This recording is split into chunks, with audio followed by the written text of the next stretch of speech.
ಅಷ್ಟೇ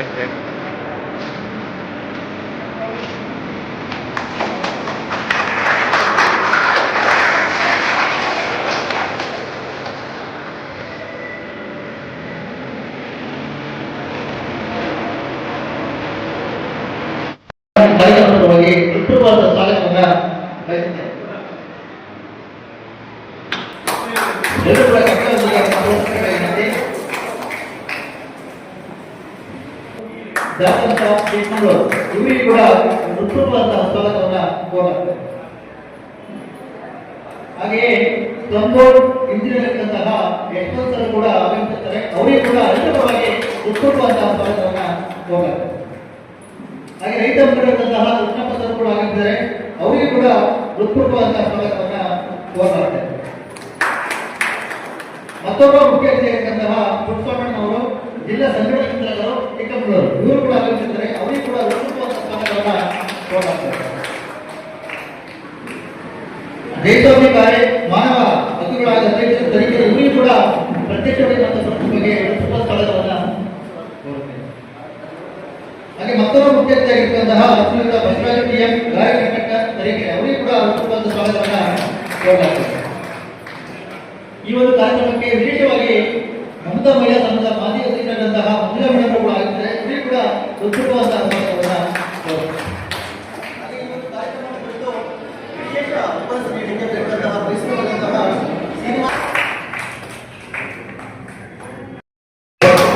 ಹಾಗೆಯೇ ವೇದಿಕೆಯ ಮುಂಭಾಗದಲ್ಲಿರ್ತಕ್ಕಂತಹ ಎಲ್ಲ ವರ್ಗಗಳ ಮಹಿಳೆಯರಿಗೆ ಹಾಗೂ ವಿದ್ಯಾರ್ಥಿಗಳಿಗೆ ಹಾಗೂ ನಾಗರಿಕರು ಕೂಡ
ನಾವು ಕೆಲವು ಹಿಂದಿನ ಪರಂಪರೆಗಳನ್ನು ನೋಡ್ತೇವೆ. 12ನೇ ಶತಮಾನದಲ್ಲಿ ಕಲ್ಯಾಣದ ಕ್ರಾಂತಿ ನಡೀತದೆ.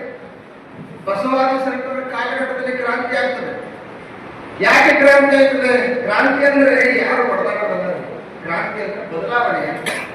ಈಗ ಮಂಜುಳಾ ಮೇಡಮ್ ಹೇಳಿದ್ರು, ನಾವು ಬದಲಾವಣೆ ಅಂತ ಇದ್ದೀವಿ. ನಮ್ಮ ಜನ ಭಾರಿ ಶಿಸ್ತಿನಿಂದ ಬದಲಾವಣೆ ಆಗ್ತೀವಿ, ನಾವು ಯಾರಿಗೂ ಕಡಿಮೆ ಇಲ್ಲ ಅಂತ ಬಹಳ ಸಂತೋಷ. ಆದರೆ ಮನುಷ್ಯ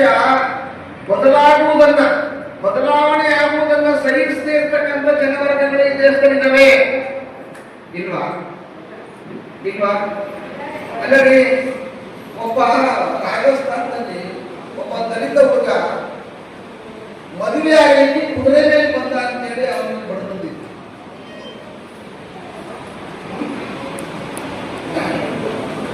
ಉನ್ನತ ಮಟ್ಟದಲ್ಲಿ ಪಾಸ್ ಆದ ಅಂತೇಳಿ ಅವನು ಹುಬ್ಬನ್ನ ಹಿಡಿದು ಎಷ್ಟೊಂದು ಉದಾಹರಣೆಗಳನ್ನು ನೋಡಬಹುದು ಈ ದೇಶದಲ್ಲಿ. ಅಂದ್ರೆ ಮನುಷ್ಯರು ಅತ್ಯಂತ ಪ್ರೀತಿಯಿಂದ, ಗೌರವದಿಂದ, ಘನತೆಯಿಂದ ಬದುಕಲಿಕ್ಕೆ ಅಡ್ಡಿಯಾಗ್ತಕ್ಕಂಥ ಒಂದು ಸಾಮಾಜಿಕ ಸ್ತರ ವ್ಯವಸ್ಥೆ ಇದೆ. ಮೇಲು ಕೀಳಿನ ಒಂದು ಸ್ತರದ ವ್ಯವಸ್ಥೆ ಈ ದೇಶದಲ್ಲಿ ಇದೆ. ಇವತ್ತು ಕೂಡ ಅದನ್ನ ಪ್ರತಿಪಾದನೆ ಮಾಡತಕ್ಕಂಥ ವರ್ಗವಿದೆ. ಈಗಲೂ ಕೂಡ ಅದನ್ನೇ ಪ್ರತಿಪಾದನೆ ಮಾಡಬೇಕು. ಜಾತೀಯತೆ ಆಗಲೇ ಇರಬೇಕು, ಅಸ್ಪೃಶ್ಯತೆ ಆಗಲೇ ಇರಬೇಕು ಅಂತಕ್ಕಂಥ ಒಂದು ಹೀನ ಸಂಸ್ಕೃತಿಯನ್ನು ಉಳ್ಳವರು ಇದೆ. ಸುಮಾರು ಈ ತಿಂಗಳು ತಿಂಗಳ ಕೊನೆಯವರೆಗೂ ಮತ್ತೆ ತದನಂತರ ಕೂಡ ಆಚರಣೆಯನ್ನು ಮಾಡ್ತಾರೆ.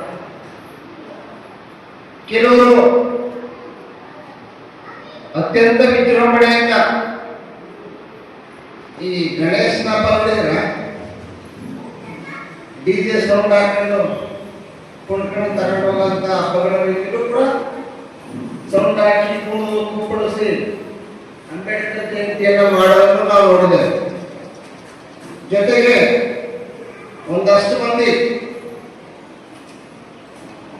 ಈ ಶೋಷಿತ ದಲಿತ ವರ್ಗದ ಎಲ್ಲರನ್ನ ತನ್ನ ಕಡೆ ಸೆಳೆಕೊಳ್ತಾ ತನ್ನ ಇದಕ್ಕೆ ಬಳಕೆ ಮಾಡಿಕೊಳ್ತಕ್ಕಂಥ ಕೆಲವು ರಾಜಕಾರಣಿಗಳು ಅಂಬೇಡ್ಕರ್ ಜಯಂತಿಯನ್ನು ಮಾಡೋದನ್ನು ನೋಡಿದ್ದೇವೆ. ಹಾಗೆಯೇ ಏನೋ ನಾನು ಈ ಕಾನೂನಿನಲ್ಲಿ ಇದ್ದೇನೆ, ಕೆಲವು ಪಕ್ಷದಲ್ಲಿದ್ದೇನೆ, ನಾನು ಅವರಿಗೆ ಜಯಂತಿಯನ್ನು ಮಾಡಬೇಕು ಮುಗಿಸೋಗ್ಬೇಕು ಅಂತಕ್ಕಂಥವ್ರನ್ನು ಕೂಡ ನೋಡಿದ್ದೇವೆ. ಆದರೆ ಅಂಬೇಡ್ಕರ್ನ ನಾವು ಅರ್ಥ ಮಾಡಿಕೊಳ್ಬೇಕು, ಅಂಬೇಡ್ಕರ್ನ ನಾವು ತಿಳ್ಕೊಳ್ಬೇಕು. ಅದಕ್ಕಾಗಿ ನಾವು ಜನ್ಮ ದಿನಾಚರಣೆಯನ್ನ ಮಾಡಬೇಕು ಅಂತಕ್ಕಂಥ ಒಂದು ಕಾರ್ಯಕ್ರಮವನ್ನು ನಾವು ಕರ್ನಾಟಕ ದಲಿತ ಸಂಘರ್ಷ ಸಮಿತಿ 70ರ ದಶಕದ ಒಂದು ಸಂಘಟನೆ, 50 ವರ್ಷಗಳ ತುಂಬಿದ ಒಂದು ಸಂಘಟನೆ. ಈ ರಾಜ್ಯದಲ್ಲಿ ಶೋಷಿತ ಜನರ, ಬಡವರ, ಹಿಂದುಳಿದ ವರ್ಗಗಳ, ಅಲ್ಪಸಂಖ್ಯಾತರ ವಿಮೋಚನೆಗೆ ತನ್ನದೇ ಆದಂತ ಕೊಡುಗೆ ಕೊಟ್ಟಿರ್ತಕ್ಕಂಥ ಸಂಘಟನೆ. ಆ ಸಂಘಟನೆ ಅಂಬೇಡ್ಕರ್ನ ಕುರಿತು ಜಯಂತಿಯನ್ನ, ಕಾರ್ಯಕ್ರಮವನ್ನ, ವಿಚಾರ ಸಂಕಿರಣಗಳನ್ನ, ಚಿಂತನ ಸಮಾವೇಶಗಳನ್ನ ನಡೆಸ್ತದೆ. ಇದು ಒಬ್ಬರಿಂದ ಮತ್ತೊಬ್ಬರಿಗೆ, ಇನ್ನೊಬ್ಬರಿಂದ ಮತ್ತೊಬ್ಬರಿಗೆ ಅಂಬೇಡ್ಕರ್ನ ಅರ್ಥ ಮಾಡಿಸುವ ಕಾರ್ಯಕ್ರಮ. ನಾವು ಈ ಅರ್ಥ ಮಾಡಿಸುವ ಕಾರ್ಯಕ್ರಮ ಕೂತಿದ್ದೇವೆ ಅಂತ ತಿಳಿಯುತ್ತೆ. ಅಂಬೇಡ್ಕರ್ ಅಂದ್ರೆ ಈ ದೇಶದ ಶಿಕ್ಷಣ, ಅಂಬೇಡ್ಕರ್ ಅಂತಂದ್ರೆ ಸಾಮಾಜಿಕ ಚಿಂತನೆ, ಅಂಬೇಡ್ಕರ್ ಅಂದ್ರೆ ಈ ದೇಶದ ಆರ್ಥಿಕತೆ, ಅಂಬೇಡ್ಕರ್ ಅಂತಂದ್ರೆ ಮಹಿಳಾ ಚಿಂತನೆ, ಅಂಬೇಡ್ಕರ್ ಅಂದ್ರೆ ಈ ದೇಶದ ಪ್ರಜಾತಂತ್ರ ವ್ಯವಸ್ಥೆ ಅಂತಕ್ಕಂಥದ್ದನ್ನ ನಾವು ತಿಳ್ಕೊಳ್ಳೋದು. ನಮ್ಮ ನಾಯಕನನ್ನ ಸ್ಥಳೀಯ ಗ್ರಾಮ ಪಂಚಾಯತಿಯಿಂದ ಹಿಡಿದು ಪಾರ್ಲಿಮೆಂಟ್ ಕೂಡ ಆಯ್ಕೆ ಮಾಡತಕ್ಕಂಥವ್ರು ನಾವೇ, ಮನುಷ್ಯ ಜನರೇ, ಈ ದೇಶದ ಪ್ರಜೆಗಳೇ. ಆದರೆ ಈ ದೇಶದ ಪ್ರಜೆಗಳಿಗೆ ಆಯ್ಕೆ ಮಾಡತಕ್ಕಂಥ ಸ್ವಾತಂತ್ರ್ಯ ಮತ್ತು ಹಕ್ಕನ್ನ ಕೊಡಿಸಲಿಕ್ಕೆ ಹೋರಾಟ ಮಾಡಿದ್ದು ಬಾಬಾ ಸಾಹೇಬ್ ಅಂಬೇಡ್ಕರ್. ಮತದಾನದ ಹಿಂದೆ ಓಟ್ ಹಾಕುವಂತ ಹಕ್ಕುಗಳು ಯಾರಿಗಿತ್ತು ಅಂತಂದ್ರೆ, ಯಾರು ಆಸ್ತಿಯನ್ನು ಉಳ್ಳವರಿದ್ದರೋ, ಯಾರು ವಿದ್ಯಾವಂತರಾಗಿದ್ದರೋ ಅವರಿಗೆ ಮಾತ್ರ ಓಟನ್ನ ಹಾಕುತ್ತಿತ್ತು. ಆದರೆ ಅಂಬೇಡ್ಕರ್ ದುಂಡು ಮೇಲಿನ ಸಭೆಯಲ್ಲಿ, ಲಂಡನ್ ನಡೆದಿರತಕ್ಕಂಥ ದುಂಡು ಮೇಲಿನ ಸಭೆಯಲ್ಲಿ ಅವರು ಕೇಳಿದ್ದೇನು ಅಂತಂದ್ರೆ, ಹಿಂದೆ ಸ್ವತಂತ್ರ ಹೋರಾಟಗಾರರು ಗಾಂಧೀಜಿಯವರು ಇರ್ಬೋದು, ಕಾಂಗ್ರೆಸ್ ಇರ್ಬೋದು, ಬೇರೆ ಇರ್ಬೋದು, ಅವ್ರು ಕೇಳಿದಂಥ ಸ್ವಾತಂತ್ರ್ಯ ಬೇರೆ, ಬಾಬಾ ಸಾಹೇಬ್ ಅಂಬೇಡ್ಕರ್ ಕೇಳಿದಂಥ ಸ್ವಾತಂತ್ರ್ಯ ಬೇರೆ.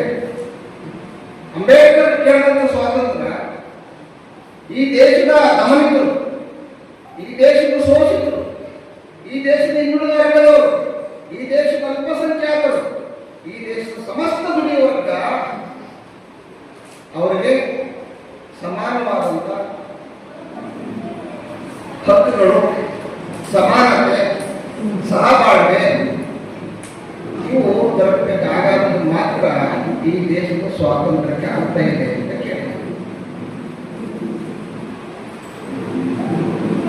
ಆದರೆ ಅವತ್ತಿನ ಸ್ವಾತಂತ್ರ್ಯವನ್ನು ಪ್ರತಿಪಾದನೆ ಮಾಡ್ತಿದ್ದವರು ಇಲ್ಲಿದ್ದಂಥ ಭೂಮಾಲೀಕರು, ಇಲ್ಲಿದ್ದಂಥ ಶ್ರೀಮಂತರು, ಇಲ್ಲಿದ್ದಂಥ ಮಾರವಾಡಿಗರು, ಬರಿಯ, ಪಾರ್ಸಿ, ಬ್ರಾಹ್ಮಣ ಸ್ವಾತಂತ್ರ್ಯ ಕೇಳ್ತಿದ್ರು ಅಷ್ಟೇ. ಆದರೆ ಯಾರು ಕೂಡ ಶೋಷಿತರಿಗೆ ಬಡವರಿಗೆ ಸ್ವಾತಂತ್ರ್ಯವನ್ನು ಕೇಳ್ತಿದ್ರು. ಸ್ವಾತಂತ್ರ್ಯದ ಅರ್ಥವನ್ನು ಕುರಿತು ಸವಿಸ್ತಾರವಾಗಿ ಹೇಳಿದ್ದು ಬಾಬಾ ಸಾಹೇಬ್ ಅಂಬೇಡ್ಕರ್. ಈ ದೇಶದ ಅಸಂಖ್ಯಾತ ಜನ ದುಡಿಯುವ ಜನ ಮತ್ತು ಈ ದೇಶದಲ್ಲಿ ಹಿಂದುಳಿದ ವರ್ಗದ ಜನ ಮತ್ತು ದಲಿತರು ಶೋಷಿತರು. ನೀವು ಅವರಿಗೆ ಇರುವ ಸ್ವಾತಂತ್ರ್ಯ ನೀವು ಬೇರೆಯವ್ರ ತರ ಏನ್ ಮಾಡ್ತೀರಿ? ಅದಕ್ಕೇನೆ ಅವರು ಪ್ರತಿಪಾದನೆ ಮಾಡಿದ್ದು ಈ ದೇಶದ ಸ್ವಾತಂತ್ರ್ಯ ವ್ಯವಸ್ಥೆ,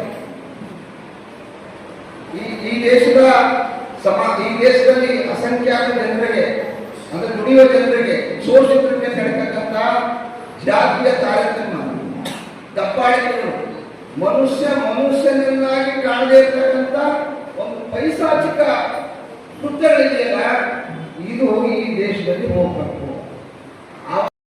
ವೇದಿಕೆ ಮುಂಭಾಗದಲ್ಲಿರ್ತಕ್ಕಂಥ ಎಲ್ಲ ಹಿರಿಯರು ಮತ್ತು ಮಹಿಳೆಯರಿಗೂ ಮತ್ತೊಮ್ಮೆ 135ರ ಡಾಕ್ಟರ್ ಬಿ ಆರ್ ಅಂಬೇಡ್ಕರ್ ಜಯಂತಿಯ ಶುಭಾಶಯಗಳನ್ನು ಹೇಳ್ತೀನಿ. ಅದೇ ರೀತಿ ತಾಲೂಕು ಕಚೇರಿ ಆವರಣದಲ್ಲಿರ್ತಕ್ಕಂಥ ಅಂಬೇಡ್ಕರ್ ಸ್ಟ್ಯಾಚ್ಯೂಗೆ ಮಾರ್ಪಣೆ ಮಾಡಿದ ಎಲ್ಲ ತಾಲೂಕು ಸಂಘಟಿತರಿಗೆ ಅಭಿನಂದನೆಗಳನ್ನು ಸಲ್ಲಿಸ್ತೇನೆ. ಸ್ನೇಹಿತರೆ, ಈಗ ಅಂಬೇಡ್ಕರ್ ಮಾತಾಡ್ತಾರೆ, ನಾವು ಅವ್ರ ಜೋಬಲ್ಲಿ 2 ರೂಪಾಯಿ ಇದ್ರೆ 1 ರೂಪಾಯಿ ಅವರು 6 ಕೊಡ್ತಿದ್ರೆ 1 ರೂಪಾಯಿನ ಪುಸ್ತಕ ಕಳ್ತಾರಂತೆ. ಅಂದ್ರೆ ಅಷ್ಟು ಜ್ಞಾನಿ. ಈ ಅತ್ಯಂತ ವಿಶ್ವದಲ್ಲಿ ಕಂಡಂತ ಜ್ಞಾನಿ ಅಂದ್ರೆ ಡಾಕ್ಟರ್ ಬಿ ಆರ್ ಅಂಬೇಡ್ಕರ್. ಅವ್ರು ಕಂಡಂತಕ್ಕಂಥ ಎಲ್ಲ ಮಹಿಳೆಯರಿಗೆ ಒಂದು ಪಾರ್ಲಿಮೆಂಟ್ ಅಲ್ಲಿ ಕೂತಾಗ ಮಹಿಳೆಯರಿಗೆ ಅವರಿಗೆ ಹಕ್ಕು, ಓಟಿಗೆ ಹಕ್ಕು ಇಲ್ಲ ಅಂದಾಗ ರಾಜೀನಾಮೆ ಕೊಟ್ಟು ಹೊರ ಬರ್ತಾರೆ. ಇದೇ ಆಗಿರೋದು ಈಗ ಏನ್ ಸದನದಲ್ಲಿರ್ತಕ್ಕಂಥ ಯಾರೇ ಮಹಿಳೆಯರಾಗಿರ್ಬೋದು, ಇದಾಗಿರ್ಬೋದು, ಅವರಿಗೂ ಒಂದೇ ಒಟ್ಟು, ಈ ಕೆಳಗಡೆ ಕಟ್ಟ ಕಡೆ ಕೆಳಗಿರ್ತಕ್ಕಂಥ ಜನರಿಗೂ ಒಂದೇ ಒಟ್ಟು ಅನ್ನೋದನ್ನ ಆ ಮುಖಾಂತರ ಅವರು ಇದು ಮಾಡಿಕೊಟ್ಟಿದ್ದಾರೆ. ಹೀಗಾಗಿ ನಾವು ಅಂಬೇಡ್ಕರ್ ಜಯಂತಿನ ಒಂದು ರೀತಿಯ ಏಪ್ರಿಲ್ ತಿಂಗಳಲ್ಲಿ ಮಾಡೋದಲ್ಲ, ಇದೊಂದು ಹಬ್ಬದ ರೀತಿಯಾಗಿ ವರ್ಷ ಪೂರ್ತಿ ಮಾಡಿದ್ರೆ ಇದು ತಪ್ಪಾಗಬಾರ್ದು. ಹಾಗಾಗಿ ಇದೊಂದು ಹಬ್ಬದ ರೀತಿ ನಾವು ಆಚರಣೆ ಮಾಡ್ಕೊಂಡು ಹೋಗ್ಬೇಕು. ಜನಗಳಿಗೆ ಈಗ ಕೆಲವು ಸರ್ಕಾರಗಳು ಮನೆಮನಂತ ಕೆಲಸ ಮಾಡ್ತಾರೆ. ಮನೆಮನಂತ ಕೆಲಸ ಮಾಡ್ತಾರೆ ಅಂದ್ರೆ ಪಠ್ಯಪುಸ್ತಕದಲ್ಲಿ ಅಂಬೇಡ್ಕರ್ ಕೈ ಬಿಡೋದು, ಜನ ತಿಳುವಳಿಕೆ ಮಾಡೋದಕ್ಕೆಲ್ಲ ಮಾಡ್ತಾರೆ. ಹಾಗಾಗಿ ಅಂಬೇಡ್ಕರ್ನ ಎಲ್ಲ ಹಬ್ಬದ ರೀತಿ ಆಚರಣೆ ಮಾಡಬೇಕು. ಅವಾಗ ನಾವು ಏನೋ ಕಾರ್ಯಕ್ರಮ ಮಾಡೋದಕ್ಕೆ ಅರ್ಥ ಇರುತ್ತೆ ಅಂತ ಹೇಳ್ತಾ ಇಲ್ಲಿ ಮಾತಾಡಕ್ಕೆ ಅವಕಾಶ ಮಾಡಿಕೊಟ್ಟ ಎಲ್ಲರಿಗೂ ಒಂದು ಮಾತು ಮುಗಿಸ್ತೀನಿ. ಜೈ ಭೀಮ್.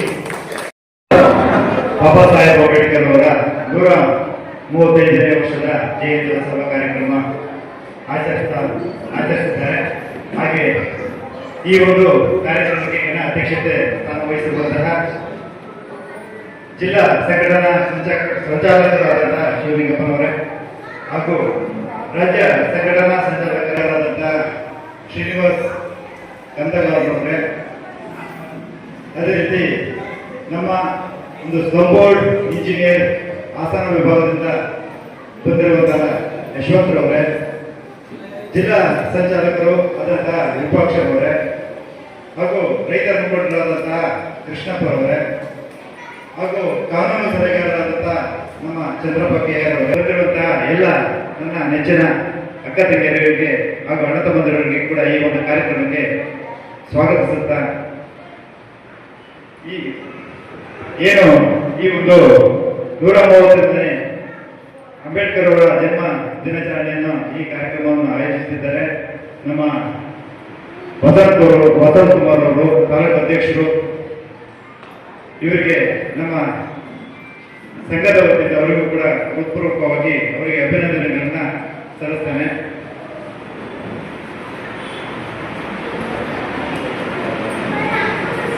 ಈ ನಮ್ಮ